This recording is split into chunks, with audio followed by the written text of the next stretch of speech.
이 시간 함께 말씀을 보시겠습니다. 잠언 14장 13절에서 15절까지 말씀입니다. 잠언 14장 13절에서 15절까지 말씀입니다.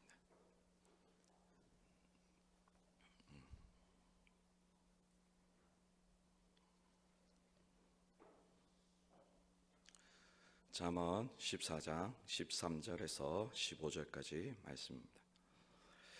함께 교독으로 읽겠습니다. 웃을 때에도 마음에 슬픔이 있고 즐거움의 끝에도 근심이 있느니라. 자기 행위로 봉이 가득하겠고 선한 사람도 자기 행위로 그래. 함께 읽겠습니다. 어리석은 자는 온갖 말을 믿으나 슬기로운 자는 자기의 행동을 삼가느니라. 아멘. 선도님들께서 기도해 주시고 여러 가지로 섬겨 주셔서 중고등부 수련회가 무사히 잘 마쳤습니다. 아이들이 하나님께 더욱더 가까이 나아가는 그런 귀한 시간이었습니다. 앞으로도 많은 기도해 주시고요. 또 우리 아이들을 위해서 많은 기대해 주시기 바랍니다. 제가 어렸을 때 고등학교 시절 때에는 제가 잠언서를 참 많이 읽었습니다. 왜 많이 읽었냐면 이 책은 지혜를 우리에게 가져다 주는 책이라고 생각했습니다. 그래서 이 책을 많이 읽으면 지혜로워지고 머리가 좋아질 것이라 생각했습니다. 그런데 시간이 지나서 깨달은 것이 하나가 있다면 이거 잠언서를 많이 읽는다 해서 전도서를 많이 읽는다 해서 제 머리가 좋아지는 것은 아니라는 것입니다. 저는 그대로였고 열심히 잠언서만 한 30번 고등학교 때는 이제 매일 읽었으니까 한 달에 한 30번 정도씩 읽었던 것 같습니다. 그러면서 깨달은 것이 있다면 이 책은 하나님께 가까이 가게 하는 거구나 라는 것을 깨닫게 되었습니다. 이 잠언서는 우리가 잘 알다시피 솔로몬이 지은 책입니다. 그런데 우리가 솔로몬 하면 생각나는 것이 있다면 그가 말년에는 좋지 않았다는 것이죠. 그럼에도 이 성경책이 우리에게 온 것은 하나님의 사랑에서 그 누구도 빼앗을 수 없는 것처럼 하나님께서 솔로몬을 다시 하나님의 구원의 자리에 인도하셨다고 믿습니다. 그래서 아마도 이 성경이 이렇게 우리에게 온 것은 하나님께서 이 솔로몬을 구원하여 주시고 또 우리에게 하나님의 귀한 말씀을 주시기 위해 우리에게 주셨다고 생각이 듭니다. 이 잠언서는 옛날 당시에는 아수르 지역에도 이 잠언서가 있었습니다. 그 당시에는 세상의 지혜를 모아놓은 책이고 또 바벨론 시대 때도 지혜서가 있었습니다. 하지만 이 잠언서만이 하나님 말씀으로 우리에게 왔습니다. 우리가 이 말씀을 통하여서 하나님께서 무엇을 말씀하시는지 또 우리에게 행위를 어떻게 해야 되고 행위의 끝에는 무엇이 있는지 발견하기 원합니다. 첫 번째로는 진실함으로 하나님께 나아가야 된다는 것입니다. 13절에 웃을 때에도 마음에 슬픔이 있고 즐거움의 끝에도 근심이 있느니라 하십니다. 우리의 마음에는 하나님께서 말씀하시기로는 웃을 때가 있고 기쁠 때도 있고 즐거울 때도 있고 하지만은 그 가운데도 근심이 있고 슬픔이 있다고 말씀하여 주십니다. 하나님께서 왜 이런 말씀하셨는가 하면 하나님께서는 이러한 기초적인 것을 우리가 알아야 됨을 이야기하시는 것입니다. 그런데 이 말씀을 듣게 되다 보면 우리는 다른 한편의 말씀을 기억합니다. 항상 기뻐하라 하는 말씀입니다. 항상 기뻐하라. 이것이 누구의 뜻입니까? 하나님의 뜻이다 라고 하는 것입니다. 왜 이렇게 하나님께서 우리에게 이 말씀하셨냐면 하나님께서는 우리를 만드실 때에는 고통이 없게 만드셨습니다. 근심이 없게 만드셨고 염려가 없게 만드셨습니다. 에덴 동산에서 하나님께서 우리를 완벽한 존재로 하나님과 사랑하며 살아갈 수 있도록 만들어 주셨습니다. 그런데 우리가 그 모든 것을 무너뜨렸습니다. 죄가 우리에게 들어오고 우리 마음속에 근심이 찾아오게 된 것입니다. 염려가 찾아온 것입니다. 그렇기 때문에 우리는 기쁨과 근심이 바라보지만은 실상은 알고 있습니다. 근심이 있다는 것을 알고 있고 고통이 있다는 것을 알고 있습니다. 요즘 세상은 SNS라는 거 하면 소셜미디어가 많이 판을 칩니다. 인스타그램이라고 하는 청년들이 보는 그런 것을 보면 좋은 사진만 계속해서 올라옵니다. 그리고 이제 카카오톡 보시면 부사에 좋은 이야기만 계속 올라옵니다. 그래서 어떤 사람들은 그것으로 인해서 박탈감을 느낍니다. 나는 근심이 많고 돈도 많지 않고 행복하지 않은 것 같은데 옆에 있는 사람은 늘 행복하고 많은 것을 가진 것처럼 보여서 우리에게 박탈감이 찾아옵니다. 이것은 우리가 우리의 진짜 모습을 숨기는 모습입니다. 우리는 분명하게 좋은 모습이 있고 나쁜 모습이 있지만 사람들에게 보여주기 싫어서, 약한 모습을 보여주기 싫어서 우리가 그것을 보여주지 않은 것뿐입니다. 또 우리의 문화가 그럴 수도 있습니다. 우리 문화가 솔직한 문화가 아니기 때문에 또 이제 사람들에게 어느 정도의 품격을 나타내기 위해서 그러한 것일지 모릅니다. 그런데 이것이 도가 지나쳐서 하나님 앞에도 이렇게 행동하는 사람이 있다는 것이 가장 큰 문제입니다. 하나님은 우리에 대해서 모든 것을 알고 계십니다. 우리가 근심 있는 거, 염려가 있는 거, 두려움 있는 거, 슬픔 있는 거 다 알고 계십니다. 그런데 우리가 하나님 앞에서 그런 모습으로 나아간다면 그것은 하나님께서 굉장하게 슬프게 만드는 일입니다. 그러면 우리가 어떻게 해야 됩니까? 하나님 앞에 솔직하게 나가야 됩니다. 하나님 앞에 과감 없이 나가야 됩니다. 우리가 과감 없이 나갈 때 하나님께서 우리에게 능력을 주십니다. 예수님께서 오셨을 당시에 사두개인과 바리새인들이 있었습니다. 그들이 무슨 일을 했냐면 하나님과 함께 하지 않는데 하나님과 함께 하는 것처럼 사람들에게 보여줬습니다. 나는 지금 하나님과 함께 한다.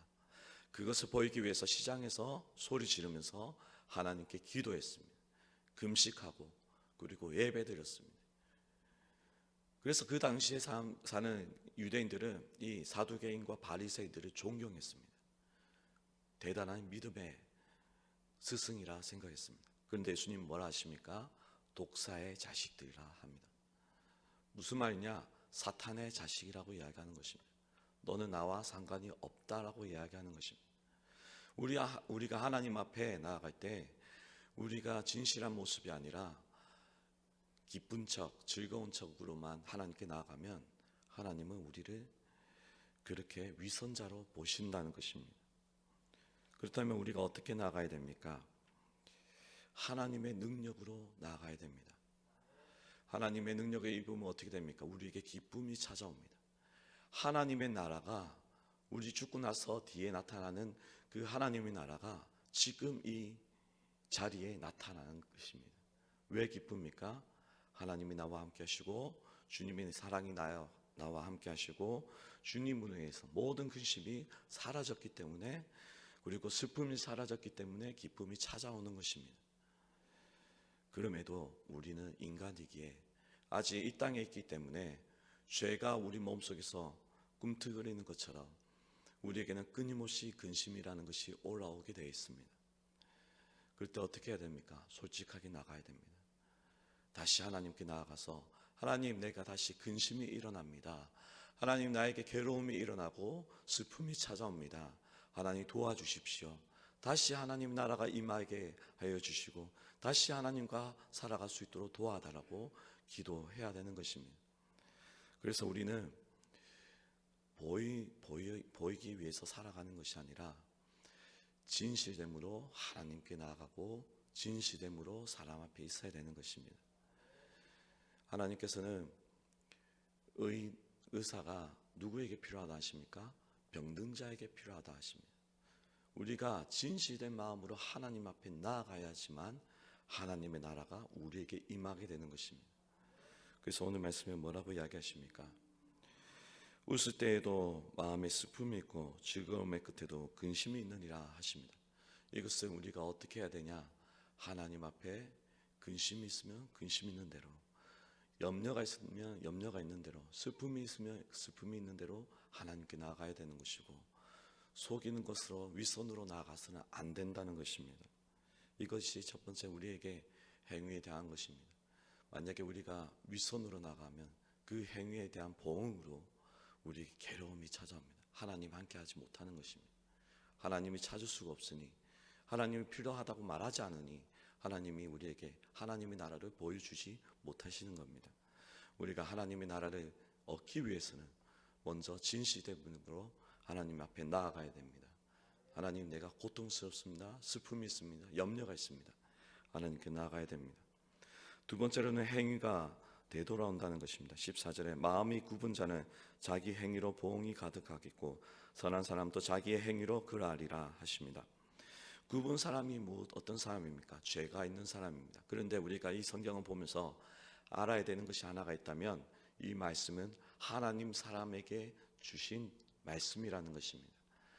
뭐냐? 하나님의 사람임에도 죄대로 살아가는 사람에게 어떠한 일이 일어나느냐? 죄로 인한 그 결과를 먹게 된다는 것입니다. 어떤 사람은 이야기합니다. 내가 예수 믿었으니까 죄에 대해 자유롭다라고 이야기합니다. 그리고 죄를 마음껏 짓는 사람이 있습니다. 그런데 로마서는 뭐라고 이야기합니까? 하나님의 사람은 죄를 지을 수 없다라고 이야기합니다. 여기서 죄를 지을 수 없다는 것은 우리가 기쁨으로 죄를 지을 수 없다는 것입니다.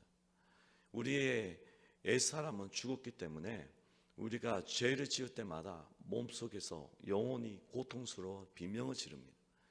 나는 하나님의 사랑이기 때문에 하나님을 사랑하는 마음으로 고통스러워지는 것입니다. 그런데 어떤 사람들은 예수 믿는데도 죄 짓는 것을 기뻐하는 사람들이 있습니다. 그러면 어떻게 됩니까?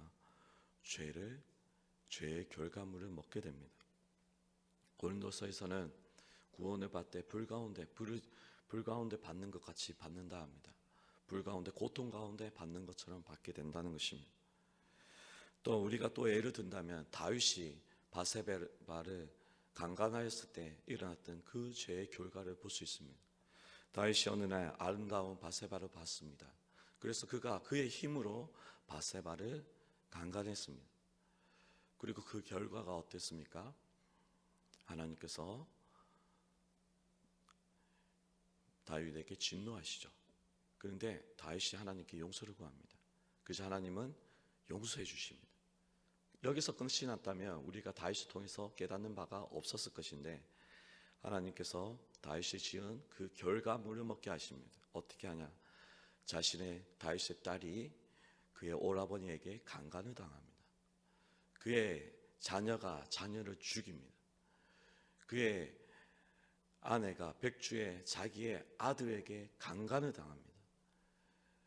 끊임없이 이러한 괴로움이 찾아옵니다. 그리고 끝내 어떻게 됩니까? 다윗을 죽이기 위해 그의 아들이 일어나서 죽이려고 하다가 죽임을 당합니다. 죄에 대한 결과물이 이렇게 일어납니다. 그런데 성경 어디에도 다윗이 우리아의 가족에게 용서를 구했다는 장면이 없습니다. 바세바에게 용서를 구했다는 장면이 없습니다. 아마도 이 다윗이 이러했던 것은 두 가지 측면이 있는 것 같습니다. 첫 번째는 그의 마음에 하나님께 용서받으면 되었다라는 생각이 있었던 것 같고, 두 번째로는 그 당시 사회상으로 왕이 그러한 짓을 해도 용서받는 분위기였던 것 같습니다. 어쨌든 간에 그의 결과로, 죄의 결과로 그에게 두려움이 왔고 괴로움이 왔고 그의 가족이 무너졌다는 것입니다. 우리 예수 믿는 사람에게도 동일하게 죄의 결과가 옵니다. 그래서 우리는 어떻게 해야 됩니까? 조심해야 됩니다.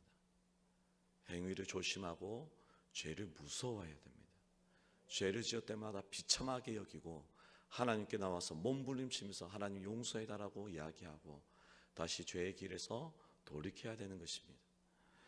하나님께서는 우리의 행동을 그렇게 몸부림치면서 돌이키기 원하십니다.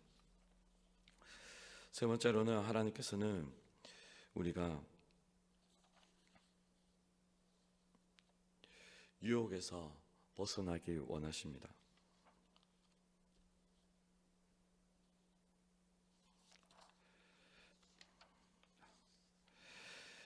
15절 말씀을 보면 어리석은 자는 온갖 말을 믿으나 슬기로운 자는 자기의 행동을 삼가느니라 했습니다. 여기서 온갖 말이라는 것은 단순하게 말이 아니라 유혹을 이야기합니다. 유혹이 왜 옵니까? 유혹은 욕심에서부터 나옵니다. 우리가 이길 수 있는 것을 유혹이라고 말하지 않습니다.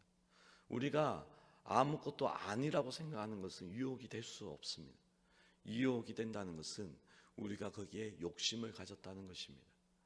욕심은 성경은 뭐라 합니까? 욕심이 잉태하여 죄를 낳고 죄가 장성하여 사망을 낳는다 합니다.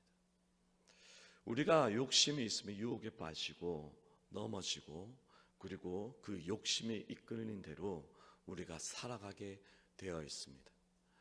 우리가 아무리 내가 하나님을 잘 믿겠다고 이야기해도 욕심에 빠져버리면 어느 순간 그것에 의해서 모든 것이 엉켜버리고 그것에 빠져들어가는 것입니다.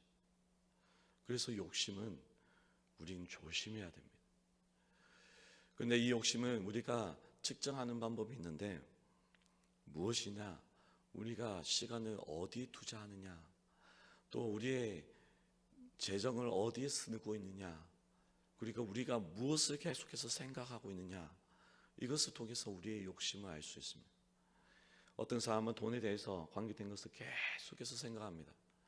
돈을 어떻게 하면 잘 벌 것인가에 대해서 계속해서 연구합니다.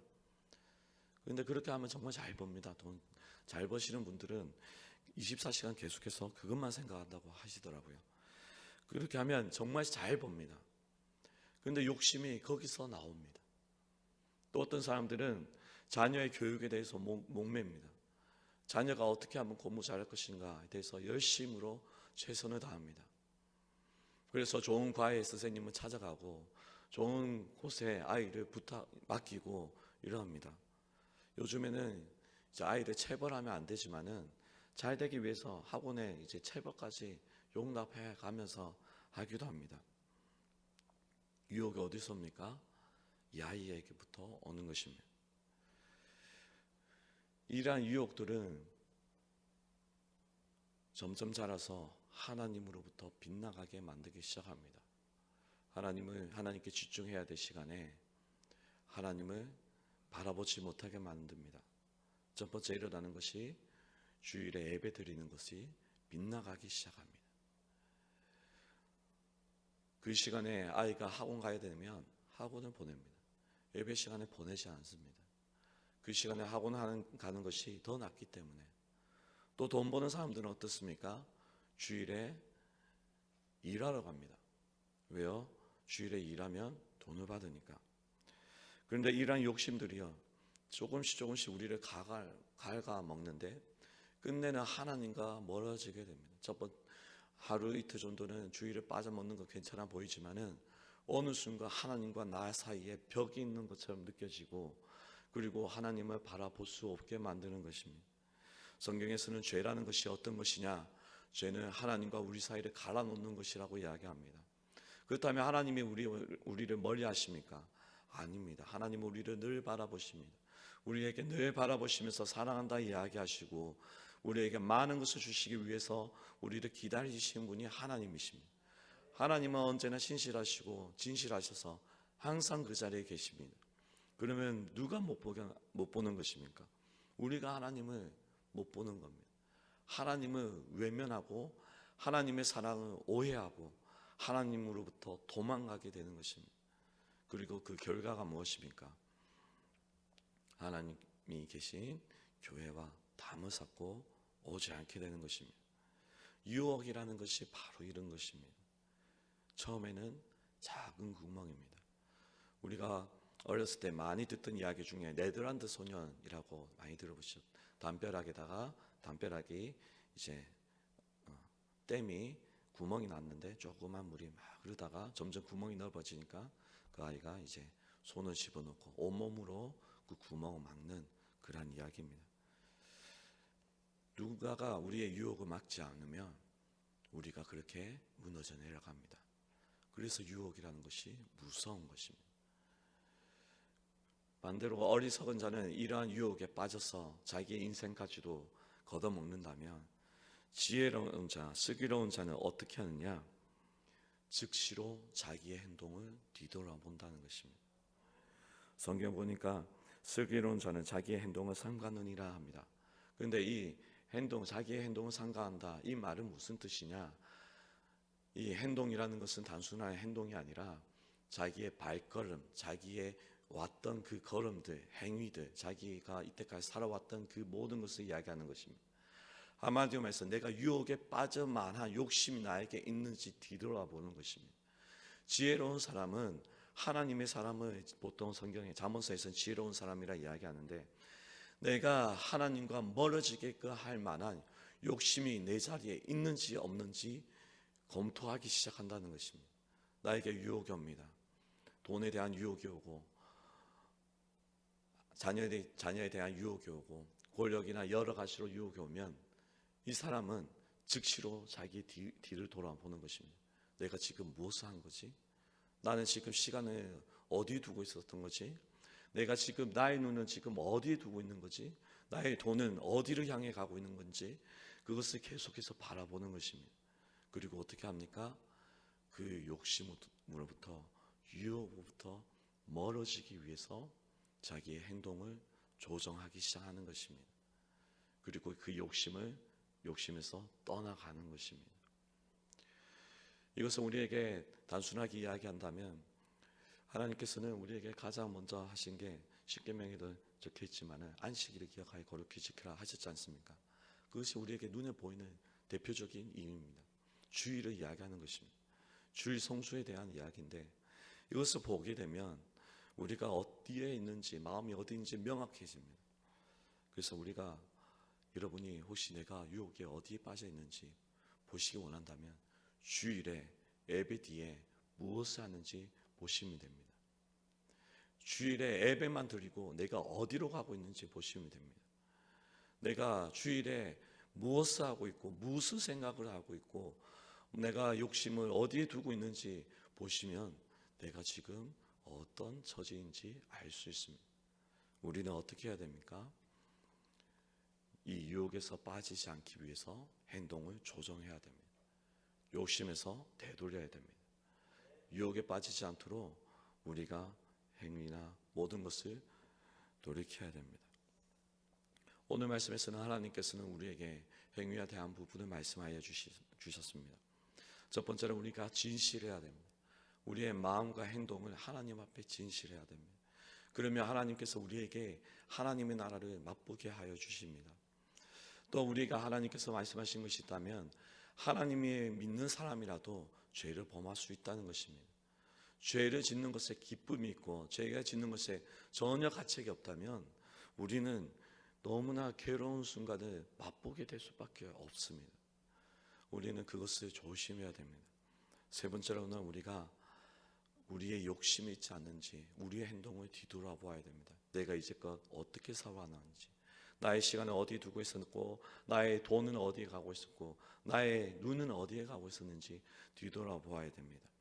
우리가 그렇게 해서 하나님의 사랑을 많이 받고 또 하나님이 주신 기쁨을 많이 맛보고 또 하나님의 축복을 많이 맛보는 우리 모두가 되기 소망합니다.